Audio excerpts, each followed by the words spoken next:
والأنفس والثمرات وبشر الصابرين الذين إذا أصابتهم مصيبة قالوا إنا لله وإنا إليه راجعون। তার মানে আল্লাহ রাব্বুল আলামিন বলতেছে যে বান্দা তুমি ঈমান এনেছো, প্রকৃত ঈমান এনেছো।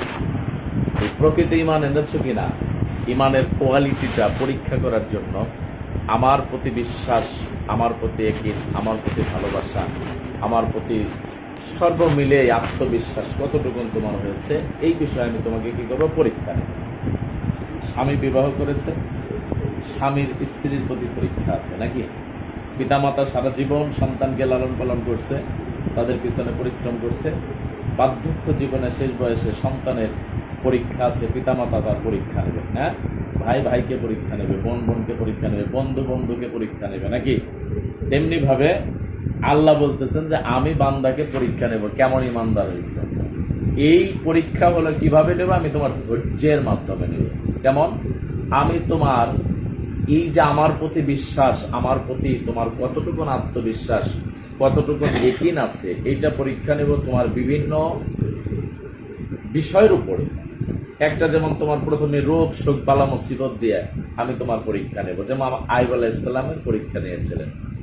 এরপরে তোমার কি করব, তোমার যত আসবাবপত্র আছে, গৃহপালিত পশু আছে, সম্পদ আছে, শস্য ক্ষেত্র আছে, এইগুলার ক্ষতি বিনাশ দিয়ে তোমাকে আমি পরীক্ষা নেব, জীবনের হুমকি দিয়ে পরীক্ষা নেব, সন্তান দিয়ে পরীক্ষা নেব। তার মানে মোট কথা যে তুমি কতটুকু ধৈর্য ধারণ করছো, যে আমি আসলে আল্লাহর, আমি নামাজ পড়ি, ইবাদত বন্দেগী করি, অথচ আল্লাহ আমার এই ক্ষতিটা এই এই এই সমস্যাটার মধ্যে ফেললো। এই যে আমার প্রতি কতটুকু অবিচল আস্থা তোমার, আমার থেকে তুমি নিরাশ হও কিনা, এইটার পরীক্ষা নেওয়ার পরে যখন তুমি বলবা ইন্না লিল্লাহি ওয়া ইন্না ইলাইহি রাজিউন, আমি আল্লাহর কাছ থেকে এসেছি, আল্লাহর কাছে সব কিছুই আল্লাহ। এজন্য আমার সাইদ বলছেন যে তোমার স্যান্ডেলের ফিতাটাও যদি ছিঁড়ে যায় তুমি কার কাছে যাবা? মালিকের কাছে যাবা। আলহামদুলিল্লাহ, আল্লাহ আমার স্যান্ডেলের ফিতাটা ছিঁড়ে গেছে, একটু ব্যবস্থা করে দেন। আল্লাহ বলেন এমন জায়গা থেকে আমি তোমার রিজিকের ব্যবস্থা করে দেবো, তুমি কল্পনাই করতে পারবা না। তো বান্দা যখন এই ধাপগুলো পরীক্ষায় যখন নাকি সে উত্তীর্ণ হয়ে যায়, সবসময় আল্লাহর কাছে স্যালেন্ডার করে, আল্লাহর প্রতি তাওয়াক্কুল ভরসা হারায় না, আল্লাহ তাকে যথাযথ পুরস্কারে পুরস্কৃত করে, এবং যতটুকুন তার সাময়িকভাবে যতটুকুন মনে হয় ক্ষতি হয়েছে, আল্লাহ তার চেয়ে 1000 গুণ আরো কি করে দেয়, বাড়ায় দেয়। আলহামদুলিল্লাহ। এই ছিল মূলত, আরো বিস্তারিত আলোচনা আছে। যাই হোক, আমরা আজকে মহৎ একটি ছোট্ট জীবনে উনি একটা কি করলেন, সংগঠন তৈরি করলেন। এই সংগঠনটার নাম দিলেন হলো কি, হিলফুল ফুজুল।